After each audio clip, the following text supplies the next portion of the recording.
धन्यवाद पिता, धन्यवाद धन्यवाद धन्यवाद धन्यवाद। स्वर्ग के परमेश्वर, हम तेरी धन्यवाद स्तुति करते हैं पिता, ये सुंदर अवसर के लिए, एक और बार आपके सम्मुख में आने के लिए, आपको धन्यवाद स्तुति का भेंट चढ़ाने के लिए अवसर हमारा जीवन में आपने बढ़ा कर दिया, इसके लिए धन्यवाद करते हैं। प्यारे पिता परमेश्वर, हम धन्यवाद की भेंट चढ़ाते हैं। बीते हुए सारे समय पे आपने अपने पंगों तले रखा है, हमारे हर एक पुकार को उत्तर दिया है, उसके लिए हम तेरी धन्यवाद की भेंट चढ़ाते हैं। आज के दिन प्रभु जी, पूरी हम कलीसिया मिल के आपके नाम की स्तुति, आराधना, धन्यवाद की भेंट चढ़ाना चाहते हैं। प्यारे पिता, हमारी जो है धन्यवाद की भेंट आपको स्वीकार हो। प्यारे पिता परमेश्वर, क्वायर को तेरे सम्मुख में लेकर आते हैं, जो भी प्रार्थना कर रहे हैं उन भाई बहनों को तेरे चरणों में लेकर आना चाहते हैं। प्यारे पिता, संदेश को तेरे सम्मुख में लेकर आते हैं, हमसे आप बात कीजिए खुदावन। प्यारे पिता परमेश्वर, हमारे ऊपर दया करें, इस नई साल में प्रभु नया मार्ग दिशा दे पिता, ताकि जो है हम यीशु की दिखाया हुआ मार्ग दिशा में हम आगे बढ़ने पाएँ। खुदावन, तेरे सम्मुख में हम झुकते हुए दंडवत करते हैं, सारा उपकार के लिए धन्यवाद की भेंट चढ़ा रहे हैं।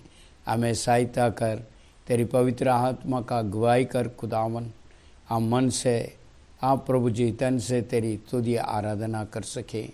इस वक्त हमारे प्रिय जन, आप प्रभु जी आपके भक्त जन हर एक घर पे हैं। प्यारे प्रभु, इस ऑडियो को दोबारा आराधना करने में जुड़ रहे हैं, उन सब को भी तेरे अनुग्रह हाथों में सौंपते हैं। आशीष दे, आरंभ से लेकर अंत तक आपकी उपस्थिति हमारे बीच में बना रह सकें। आप पिता मदद और सहायता दे।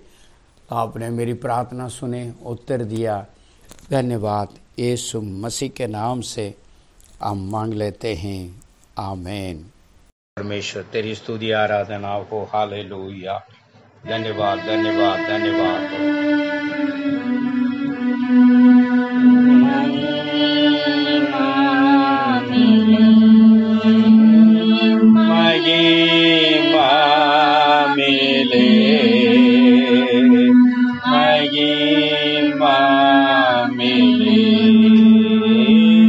महिमा मिले तुझे स्वर्ग में, महिमा मिले तुझे पृथ्वी पर, महिमा मिले तुझे मंदिर में।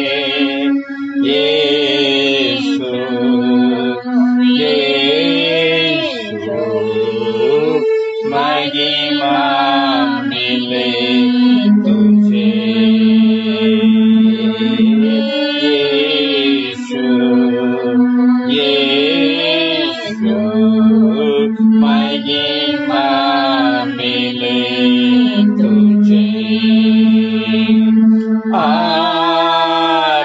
आराधना करो, आराधना मिलकर गाएंगे। आराधना करो, आराधना, आराधना हो उसके स्वर्ग में, आराधना हो इसे पृथ्वी पर, आराधना हो इसे मंदिर में। यीशु यीशु आराधना तुझे, यीशु यीशु आराधना तुझे। महिमा मिले, महिमा मिले, सब मिलकर गाएंगे आराधिक। महिमा मिले, आराधना करें। ये माँ मिले,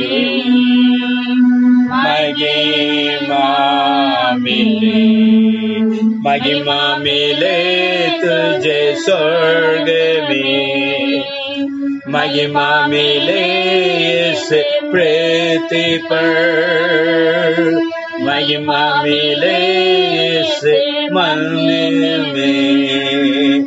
यीशु यीशु मिलके महिमा मिले तुझे,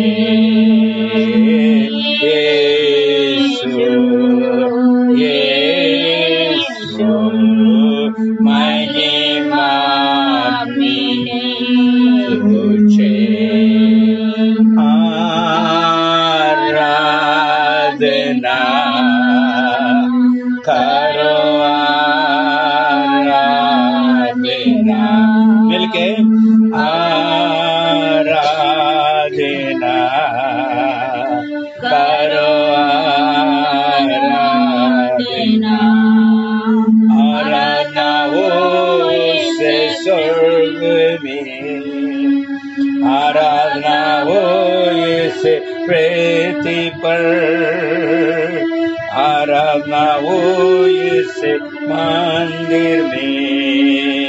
यीशु यीशु आराधना तुझे, यीशु यीशु आराधना तुझे, यीशु यीशु आराधना तुझे, यीशु यीशु आराधना तुझे। धन्यवाद पिता, धन्यवाद धन्यवाद धन्यवाद धन्यवाद धन्यवाद। तारीफ हो महान परमेश्वर, तेरी स्तुति। हे सर्वशक्तिमान पवित्र पिता परमेश्वर, मैं आपका धन्यवाद स्तुति करती हूँ खुदा बाप। धन्यवाद करते हैं पिता इस नए वर्ष के लिए पिता, जो 2021 प्रभु जी प्यारे परमेश्वर आशीषों का साल होने पाए पिता। मदद और तू सहायता कर परमेश्वर। इस आराधना को प्रभु जी आपके चरणों में सौंपती मेरे खुदा बाप। प्यारे प्रभु धन्यवाद करते हैं भी पिता परमेश्वर, 2020 में प्रभु जी आपने हमें, हमारे परिवारों को पिता, दास दासियों को, सबको तूने संभाल के रखा। कलीसिया के प्रत्येक परिवारों को पिता हम धन्यवाद करते हैं प्रभु जी। इस नए वर्ष में प्रभु जी हम सबको प्रवेश कराया, इसके लिए मैं करोड़ों धन्यवाद करती हूँ पिता। प्यारे प्रभु ये 2020 प्रभु जी के द्वारा जो हमने प्रभु जी 2020 में हमने नहीं प्राप्त किया पिता आशीषों को, प्रभु जी वो 2021 के अंदर परमेश्वर हम सब प्रभु से प्राप्त कर सके आपके द्वारा। ईश्वर राजा हम धन्यवाद करते हैं। पवित्र आत्मा तो सहायता कर परमेश्वर। इस आराधना को भी आपके चरणों में सौंपती पिता।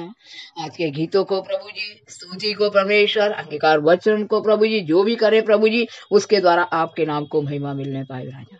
मसीह यीशु में प्रार्थना करते हैं प्रभु जी, हम सब को प्रभु तू आशीषित कर पिता। तेरे दास को प्रभु जी आपके चरणों के पास लेकर आते हैं प्रभु जी। आज के पवित्र वचन के लिए परमेश्वर आप उन्हें अपनी महिमा से भरते हुए प्रभु जी खड़ा कर रहे हैं, इसके लिए हम धन्यवाद करते हैं पिता। जो भी वचन दिए जाए परमेश्वर प्रभु जी वो आपकी ओर से हो पिता। नया वर्ष नई आशीषों के साथ होने पाए परमेश्वर, तेरी महिमा होने पाए पिता परमेश्वर।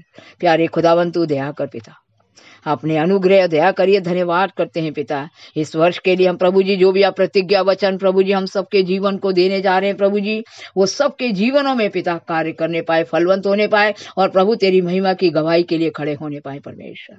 मदद और तू सहायता कर पिता।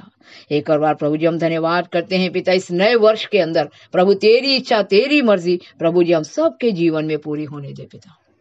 हम सबको संभालना प्रभु जी, स्वास्थ्य चंगाई के साथ प्रभु जी, जैसे बीते वर्ष में प्रभु आपने संभाला, इस नए वर्ष में प्रभु जी और भी पिता अधिक से अधिक संभालने के लिए हम प्रार्थना करते हैं प्रभु जी। और प्रभु जी अधिक से अधिक तेरे लिए इस्तेमाल हो सके प्रभु जी, इसके लिए हम प्रार्थना मांगते हैं मसीह यीशु में पिता। आप अनुग्रह और दया कीजिएगा पिता। इस आराधना को प्रभु जी एक विशेष आराधना होने पाए पिता परमेश्वर। धन्यवाद करते हैं। आराधना में छुटकारा, आराधना में चंगाई और आराधना में अभिषेक होने दे पिता।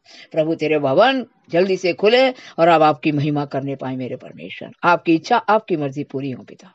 धन्यवाद करते हैं पिता, आप हमारी प्रार्थनाओं को सुन रहे हैं। धन्यवाद करते हैं पिता। एक और बार पिता सारा आदर मान सम्मान आपको देते हैं परमेश्वर। और प्रभु जी से आराधना की प्रार्थना को यीशु नासरी के नाम में होकर मांग लेते हैं, आमीन। Thank you Jesus, hallelujah.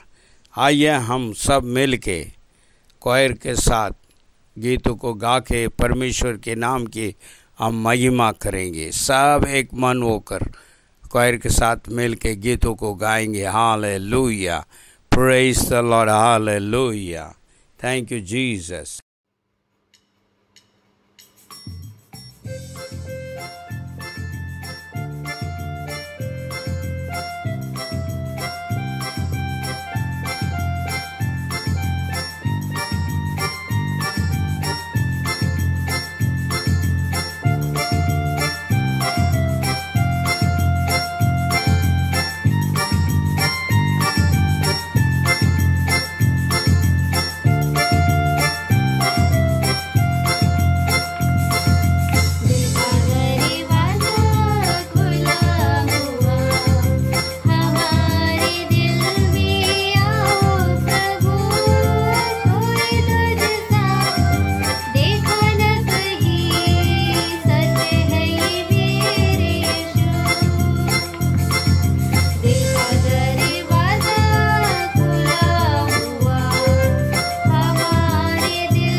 Hallelujah hallelujah. धन्यवाद धन्यवाद धन्यवाद धन्यवाद धन्यवाद धन्यवाद। स्तुति हो स्तुति हो स्तुति हो स्तुति हो, तारीफ हो।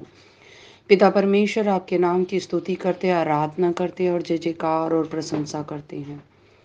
खुदावंद धन्यवाद देते हैं इस साल के दूसरे महीने के दूसरे हफ्ते में प्रभु जी आपने हम सबको जीवित और जिंदा रखा, इसके लिए धन्यवाद देते प्रभु जी। फिर दोबारा हमें एक और मौका दिया कि हम आपके नाम की स्तुति करें, आराधना करें, जय जयकार करें प्रभु जी। हर तरीके से आपने हमको संभाल के रखा हुआ है, हर ज़रूरतों को हमारे जीवन की जो है पूरा किया, इसके लिए धन्यवाद देते पिता। फिर दोबारा आपने हमें मौका दिया कि हम सब मिले और आपके नाम की स्तुति करें, आपके नाम की आराधना करें और आपका नाम ऊंचा कर सके प्रभु यीशु मसीह के नाम से। पिता परमेश्वर, आज के दिन खुदावन जो भी गीत गाए जाए उसके द्वारा आपको महिमा मिलने पाए परमेश्वर पिता। जो भी परमेश्वर पिता आपके दास आज के दिन के वचन को लेकर आ रहे हैं हमारे बीच में प्रभु जी, उन्हें भी परमेश्वर पिता हम आपके हाथों में समर्पित कर देते हैं। यीशु नाम में उन्हें आशीषित करो प्रभु जी। हम नहीं जानते प्रभु आप क्या बातचीत करने जा रहे हैं, लेकिन परमेश्वर पिता आज आपका वचन हर एक हृदय से बातचीत करने पाए और हर एक के हृदय में आपके वचन का बीज बोया जाए और 30, 60 और 100 गुना प्रतिफल ला सके प्रभु जी। आप ऐसा करने जा रहे हैं, इसके लिए धन्यवाद पिता परमेश्वर। आपसे विनती है खुदावन, हमारी कलीसिया के एक एक सदस्य पर आपकी आशीष और बरकत होने पाए। हर बीमारी, हर बुराई, हर कष्ट से हमारी कलीसिया को और आपके दास और दासी को प्रभु जी बचा के रखिएगा। आपने अभी तक हमें बचा के रखा है और प्रभु हर जरूरतों को पूरा किया, हर कमी घटी को पूरा किया, इसके लिए लाखों धन्यवाद। आगे भी आप इस तरीके ऐसे ही करते हैं हमारे साथ, इसके लिए धन्यवाद पिता। आगे का सारा समय यीशु राजा हम आपके हाथों में देते हुए ये प्रार्थना प्रभु यीशु मसीह के नाम से मांगते हैं, आमीन आमीन आमीन। धन्यवाद तो धन्यवाद धन्यवाद धन्यवाद, तारीफ हो महान परमेश्वर। धन्यवाद तो धन्यवाद। तो आइए हम सब मिल के दूसरा गीत को भी है हम कोयर के साथ मिल के गाएंगे, उसके नाम की महिमा हो। Hallelujah hallelujah.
आइए हम विश्वास का अंगीकार करें।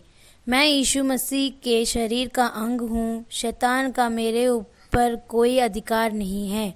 मुझ में रहने वाला यीशु संसार में रहने वाले शैतान से बड़ा है, इसीलिए शैतान पर मुझे विजय मिलता है।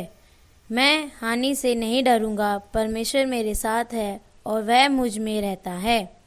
मैं ना डरूंगा, भय मेरे निकट ना आएगा। परमेश्वर मुझे नहीं छोड़ेगा और ना त्यागेगा। परमेश्वर मेरा सहायक है। जितने हथियार मेरे हानि के लिए बनाए जाए, उनमें से कोई सफल ना होगा। मैं उस वृक्ष के समान हूँ जो बहती नदी के किनारे लगाया गया है और अपनी ऋतु में फलता है। जो कुछ मैं करूँगा वह सब सफल होगा। जहाँ कहीं मैं जाऊँगा, परमेश्वर के स्वर्गदूत मेरी रक्षा करते रहेंगे। कोई विपत्ति मुझ पर ना पड़ेगी और ना कोई दुख मेरे डेरे के निकट आएगा। यीशु मसीह मेरे लिए शापित हुआ और व्यवस्था के शाप अर्थात दूसरी मृत्यु, रोग, आर्थिक अभाव इत्यादि से मुझे छुड़ाया है। मेरा परमेश्वर अपने उस धन के अनुसार जो महिमा सहित मसीह यीशु में है, मेरी हर एक घटी को पूरा करेगा। वह कंगाल बना ताकि मैं धनी हो जाऊं। जैसे मैं आत्मिक उन्नति कर रहा हूं, वैसे ही सब बातों में उन्नति करूं और भला चंगा रहूं। प्रभु यीशु मसीह का वचन मेरे हृदय में सिद्ध ज्ञान सहित अधिकाई से रहता है। परमेश्वर की ओर से मसीह यीशु मेरे लिए ज्ञान ठहरा है। मैं अंधकार के अधिकारों से छुड़ाया गया हूँ। अब शैतान का मेरे ऊपर कोई अधिकार नहीं है। शैतान के सब जलते हुए तीरों को मैं विश्वास की ढाल से बुझा दूंगा। यीशु के मार खाने से मैं चंगा हुआ। मेरा शरीर परमेश्वर के पवित्र आत्मा का मंदिर है। मैं परमेश्वर का मोह लिया हुआ हूँ। रोगों और शैतानों का मेरे शरीर पर कोई अधिकार नहीं है। यीशु ही मेरा प्रभु और मसीह है। विश्वास करने का कारण मैं परमेश्वर से जन्मा हूँ। यीशु ही परमेश्वर का पुत्र है। विश्वास करने से मैं संसार पे जय प्राप्त करता हूँ। यीशु ही मेरा उद्धारकर्ता और प्रभु है। हृदय से विश्वास और मुंह से अंगीकार करने से मैं परमेश्वर से जन्मा हूँ। मैं पाप नहीं करूँगा क्योंकि परमेश्वर का बीज मुझ में है। पवित्र आत्मा मुझे दिया गया है, जिसके द्वारा परमेश्वर का प्रेम मुझ में डाला गया है। मैं सभी शत्रुओं से भलाई करूँगा, उनसे प्रेम करूँगा और उनके लिए प्रार्थना करूँगा। अनुग्रह और धर्म रूपी वरदान की भरपूरी प्राप्त में यीशु मसीह के द्वारा मैं अवश्य ही अनंत जीवन में राज्य करूँगा। परमेश्वर को मेरा ध्यान है, इसलिए अपनी सारी चिंता उस पर मैंने डाल दी है। विश्वासी होने के कारण मैं अब किसी भी बात की चिंता नहीं करूँगा। परमेश्वर मेरे मनोरथों को पूरा करेगा। मेरे सब काम वही पूरा करेगा।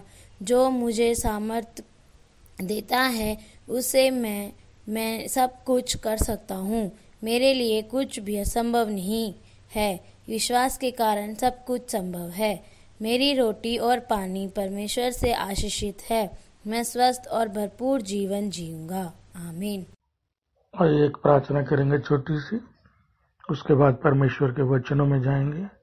हे सर्वशक्तिमान परमेश्वर, धन्यवाद करता हूँ पिता तेरा कि तू एक बार फिर से अपने विश्वासियों के बीच में बातें करने जा रहा है, अपने वचनों को समझाने जा रहा है, उन्हें समझ देने जा रहा है। प्रभु, उन्हें बुद्धि और ज्ञान देना, हम सबों को देना प्रभु, ताकि हम तेरी बातों को समझ सके, उसमें छुपे हुए गूढ़ रहस्यों को जान सके प्रभु, तथा उसे अपने जीवन में अमल कर सके प्रभु, मुझे भी आशीष देना प्रभु, ताकि मैं तेरे और तेरे विश्वासियों के बीच में तेरी इच्छा के अनुसार वो माध्यम बन सकूं, और जो बातें तू उन तक पहुंचाना चाहता है, एक सरल तरीके से उन तक पहुंचा सकूं प्रभु, धन्यवाद करता हूं इसके लिए तेरा, और अपनी इस प्रार्थना को यीशु मसीह के नाम से मांगता हूं। आमीन। आइए अब हम परमेश्वर के कुछ वचनों को देखेंगे और परमेश्वर आज क्या बताना चाहता है, इसे समझने का प्रयास करेंगे। विश्वासी जीवन जो हम लोगों का है, जितने भी विश्वासी हैं, उनका जीवन ऐसा होता है जिसमें हर एक कार्य को करने में एक अच्छी सोच और सावधानी की जरूरत होती है। यह बहुत जरूरी है कि हम जो भी काम करें उसमें सावधानी और एक अच्छी सोच हो।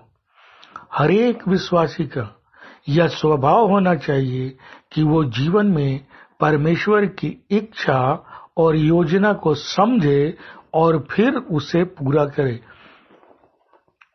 प्रत्येक मसीही को यह भी समझना होगा कि परमेश्वर का हर एक कार्य पूरी सावधानी, पूरी सतर्कता, पूरी शांति, नम्रता एवं दीनता के साथ करना चाहिए। उसमें इन सब चीजों का होना आवश्यक है। उस कार्य में, जो परमेश्वर का कार्य आप कर रहे हैं, उसमें अहंकार और घमंड का कोई स्थान नहीं होना चाहिए।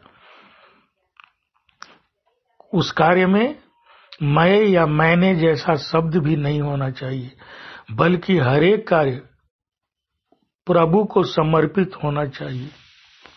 तो आजकल क्या होता है, थोड़ा सा परमेश्वर उन्हें उठाता है, कुछ हम कर लेते हैं, विश्वासी क्या होते हैं, तुरंत घमंड में आ जाते हैं कि मुझे अच्छी आवाज दी, मुझे अच्छा प्रचार करने के लिए वचन दिया, मैं अच्छा गा सकता हूँ, मैं अच्छा बोल सकता हूँ, मैं अच्छी प्रार्थना कर सकता हूँ, और तुरंत उनके अंदर अहंकार आ जाता है, जबकि परमेश्वर के कार्य में इसका कोई स्थान नहीं है।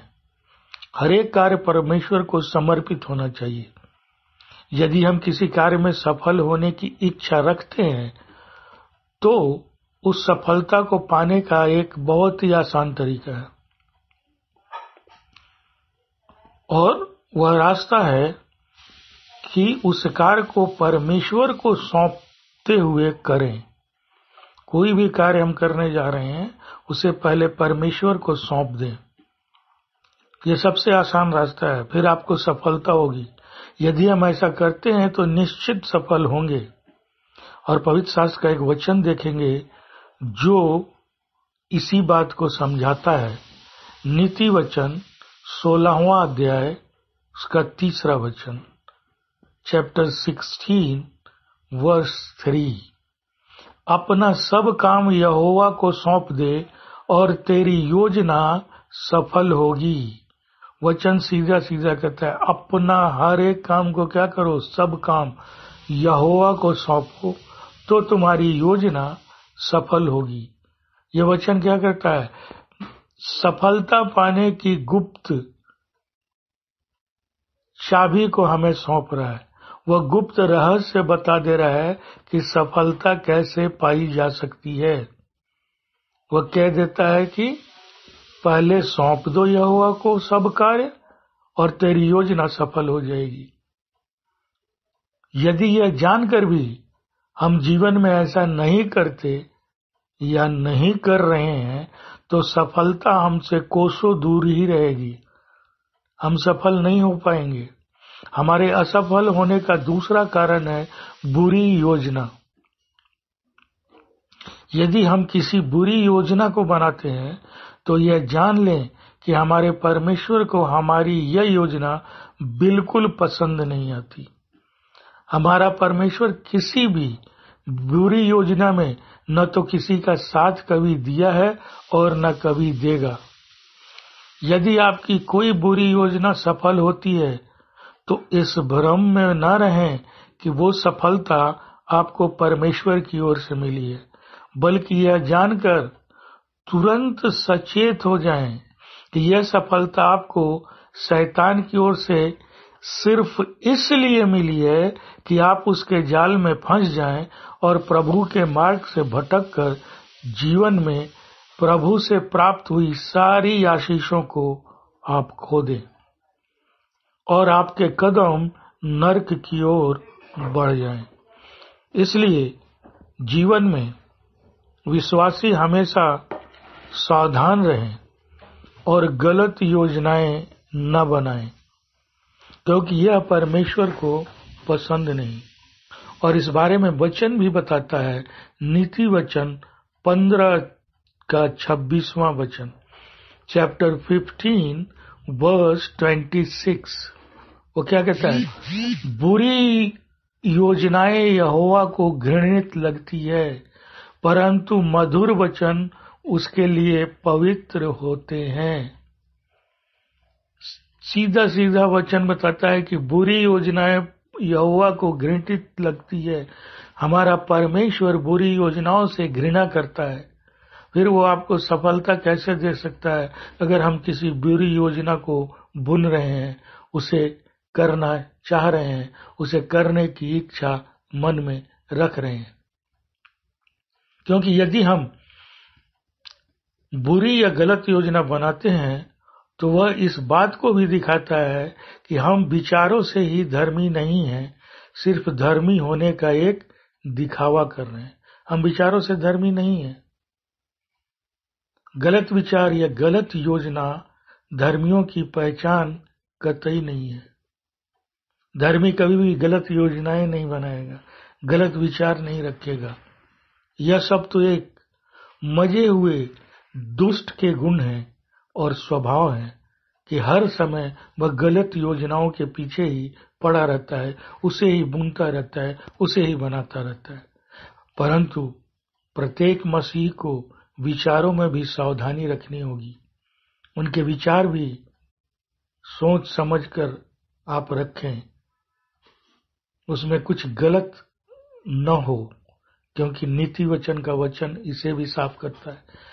नीति वचन 12वां अध्याय उसका 5वां वचन, नीति वचन चैप्टर 12 वर्स 5 क्या कहता है?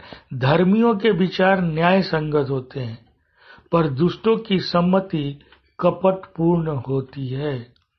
वचन साफ साफ कहता है कि धर्मियों के जो विचार होंगे वो न्याय संगत होंगे, उसमें न्याय होगा। वो किसी भी गलत विचार और गलत भावनाओं से प्रेरित नहीं होगी। वहीं दूसरी तरफ कहता है, परंतु दुष्टों की सम्मति कपटपूर्वक होती है।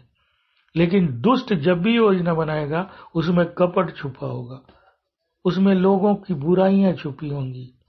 वो कभी अच्छी योजना बना ही नहीं सकता। लेकिन परमेश्वर आज क्या समझा रहा है कि मेरे धर्मी, मेरे विश्वासियों, तुम्हारे अंदर न्याय संगत विचार होने चाहिए। वचन साफ कर देता है कि न्याय संगत विचार को रखने वाला ही धर्मी हो सकता है। कपटी विचार तो दुष्ट की पहचान है। इसलिए प्रत्येक विश्वासी सावधान रहें कि कहीं विचारों से गलती न कर बैठे और धर्मी होने की अपनी पहचान को ही खो दें। हर एक विश्वासी की योजना में संयम की झलक होनी चाहिए। उतावलापन भी विश्वासी की पहचान नहीं है। वैसे भी उतावलेपन में गलतियां होने की संभावना हर समय ज्यादा बनी रहती है। इसलिए उतावलापन नहीं, ये मसीही का स्वभाव नहीं है। मसीही का गुण हर परिस्थिति, हर कार्य में संयमता को बनाए रखना ही है। उतावलापन उनका स्वभाव नहीं है, संयम उनका स्वभाव है। उतावलापन मुश्किलों को भी जन्म दे देता है। वचन हम देखेंगे जो उतावलेपन का स्वभाव रखने की इजाजत नहीं देता, उसे मना कर रहा है। नीति वचन 21वां अध्याय उसका 5वां वचन, चैप्टर 21 वर्स 5, परिश्रमी की योजनाएं निसंदेह लाभदायक होती हैं, परंतु प्रत्येक उतावली करने वाला निश्चित ही दरिद्रता में फंस जाता है।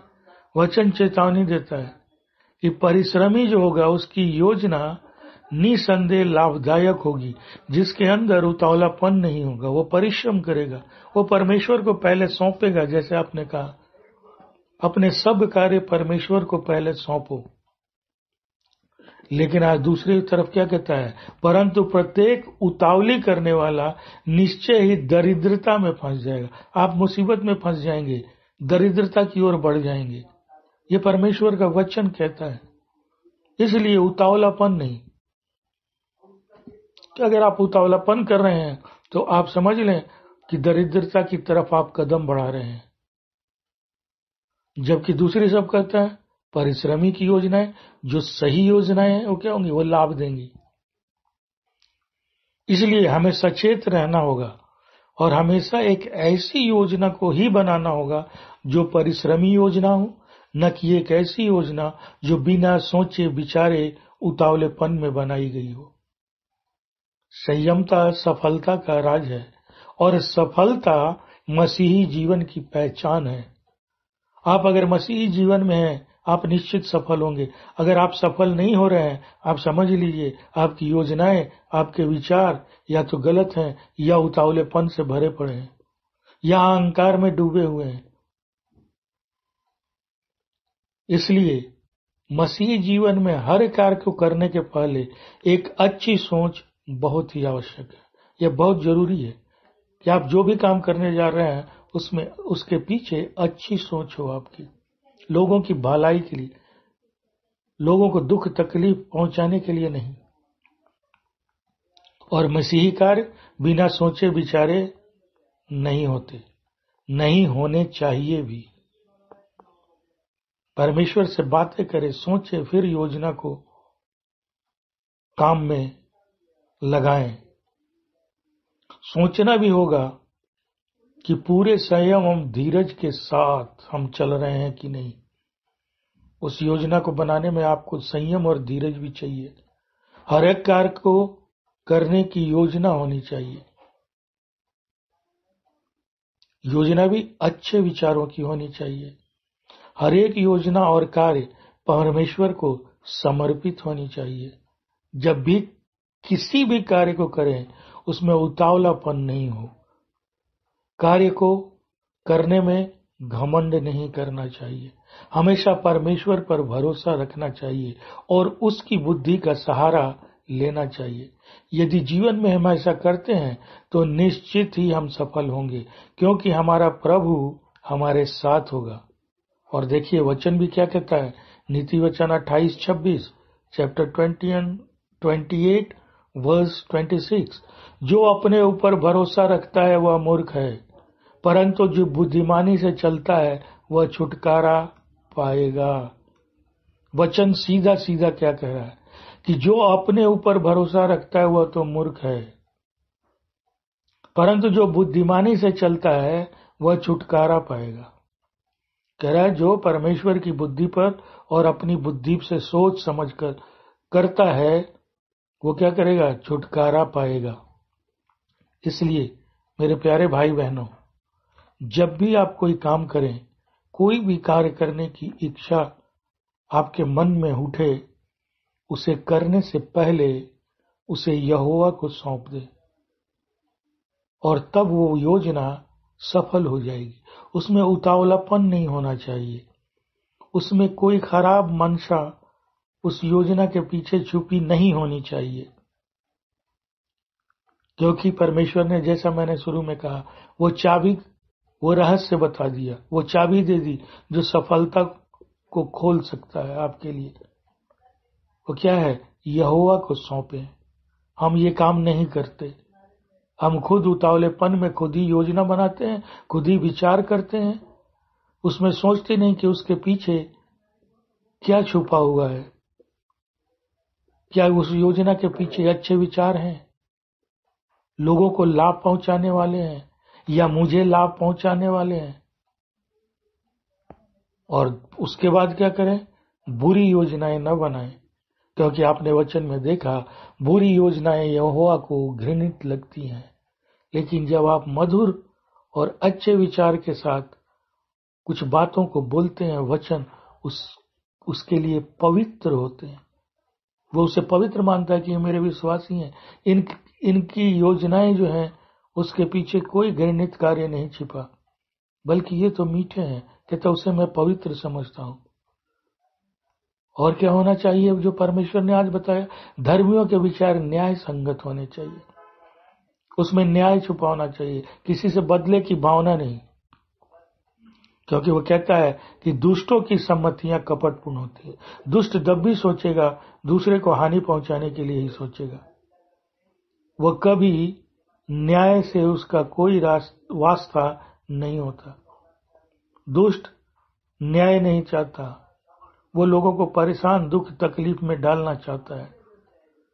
इसलिए विश्वासी इसके विपरीत चलें, वो न्याय संगत चलें। क्योंकि अगर हम ऐसी योजना बताते हैं जो कपट पूर्वक है तो हम शैतान की तरफ हो जाते हैं। इसलिए हमें ये नहीं करना। और क्या परमेश्वर चाहता है विश्वासियों से? कहता है परिश्रमी की योजनाएं लाभदायक होती है। क्या क्या कहते हैं? निसंदेह, उसमें कोई संदेह और शंका नहीं है। कह रहा है वो लाभदायक होगी ही, परंतु उतावली करने वाला निश्चय ही दरिद्रता में फंस जाएगा। आप मुश्किलों में फंस जाएंगे अगर उतावलापन है।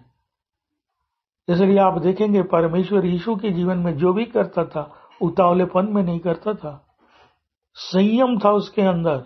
और वो चाहता है कि उसके विश्वासी भी संयमी बने, उतावलापन नहीं। और क्या आपको बता दिया, परिश्रम की योजनाएं निसंदेह लाभदायक होती है। और आगे परमेश्वर ने बताया कि जो अपने ऊपर भरोसा रखता है वह मूर्ख है। हम विश्वासियों को मूर्ख तो नहीं बनना।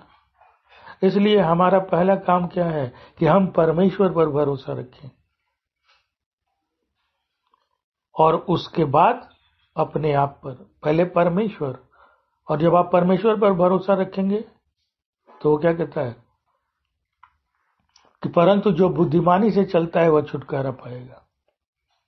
यही बुद्धिमानी है कि हम अपने हर कार्य को पहले परमेश्वर को सौंपें, उसके विचारों को जानने की कोशिश करें।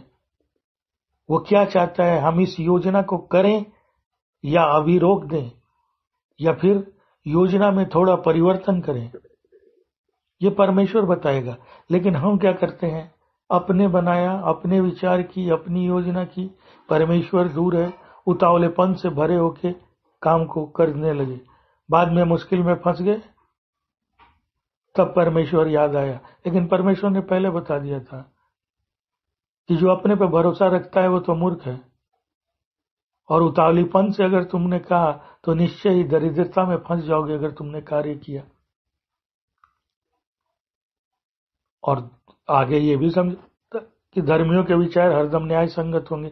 अगर उसमें न्याय नहीं है उस कार्य को मत करो, क्योंकि वो धर्मी के कार्य नहीं है, वो दुष्टों के कार्य है। इसलिए हमें परमेश्वर को, उसके वचनों को सुनना और समझना है और उसे जीवन में लागू करना है। अब से हम जो भी कार्य करें उसमें इन सब चीजों का ध्यान रखें।